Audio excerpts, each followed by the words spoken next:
Hey yo, this is Dash, and I'm in my kitchen today because I'm going to show you what I'm cooking. So tonight for dinner, I'm making my family some lasagna, and I am going to make myself a steak. I've been wanting to use, my son is objecting, I've been wanting to use the Watchman Stove with charcoal, and tonight I'm going to make them lasagna, and I'm going to make myself, selfishly, a steak. I'll make them steak probably tomorrow. You hear him grumbling over there. Anyway, so today I have a giant store brand.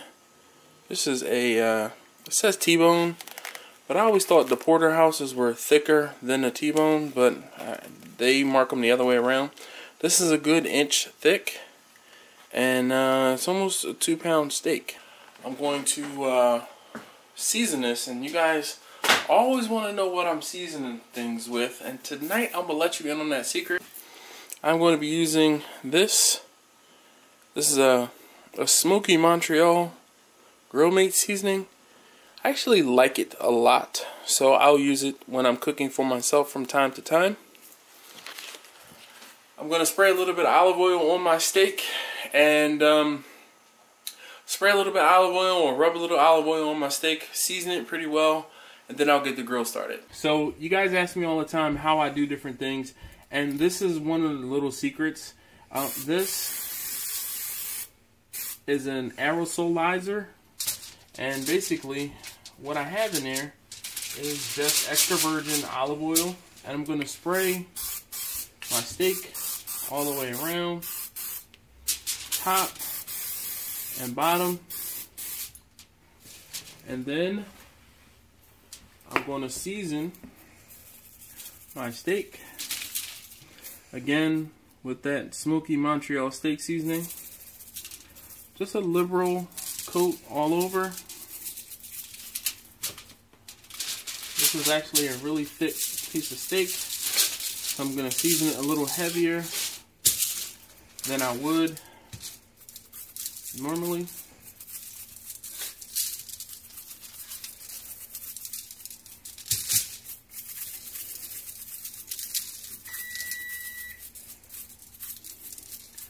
The oven's ready. I have to put my family's dinner in the oven.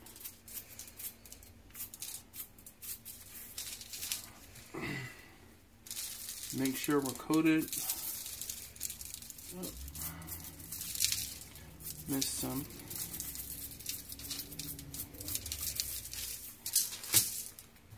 Alright, so now I'm going to let that rest and sit for a few minutes while I get the Watchman Stove. Alright, so I'm outside at the Watchman, and I wanted to show you this before it got all dirty. So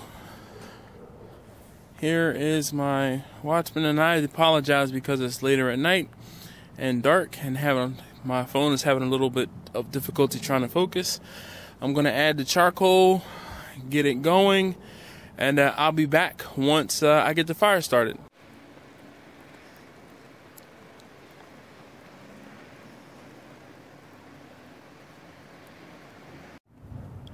Alright, charcoal is lit, and now I'm going to try to do this as best I can with one hand. I wanted to use my camera, but it seems like the camera battery was giving me fits, but I wanted to make sure I recorded this, so I'm going to have to hold my phone, and I won't be able to use the tripod, so bear with me please.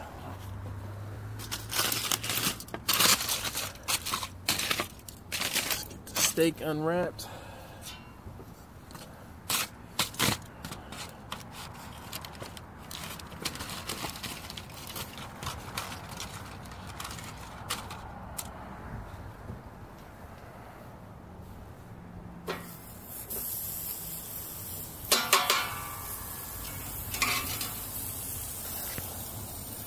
My goodness, you could smell this right now.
Alright, so I just brought my steak inside, and as you saw, the fire was very close to the steak, so it is good and charred.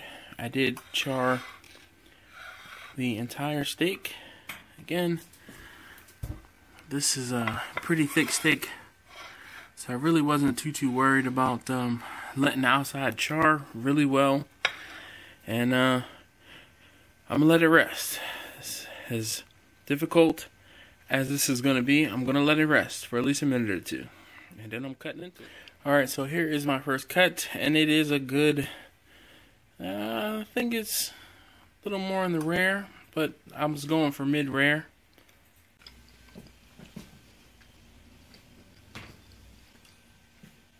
The flavor is phenomenal. That char.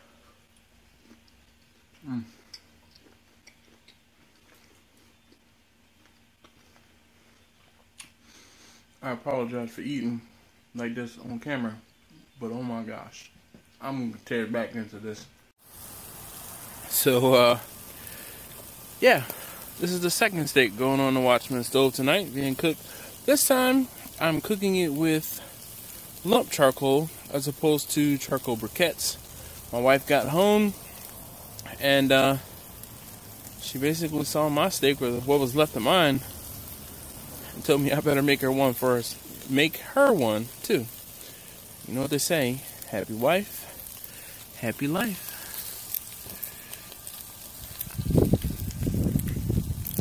Man, this thing smells good. Alright, so there you have it, the first use of charcoal with my Watchman. It didn't take very much charcoal this time, or when I used it. I didn't fill up a charcoal chimney. I actually just made a layer at the bottom of the grill, the Watchman stove there, and I used lighter fluid to get it lit, only just because I wanted to make sure, or I didn't want to put too much charcoal in there, like from a chimney. So if you haven't already, please do me a favor and check out the links down in the video description below. There will be a link to the WatchmanStove.com where you can get some more information on how to get one of these stoves yourself.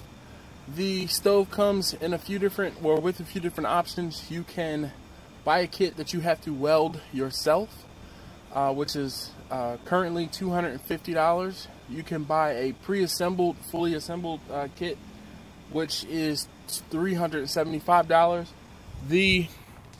That little plate to add the charcoal riser is an additional fee, and of course shipping is additional.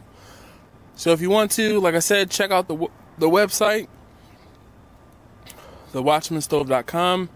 Check out the guys from Winchester Metals, and of course, as always, please go and check out some of the videos from the inventor of this particular design of the Watchman stove. His name is Kirk.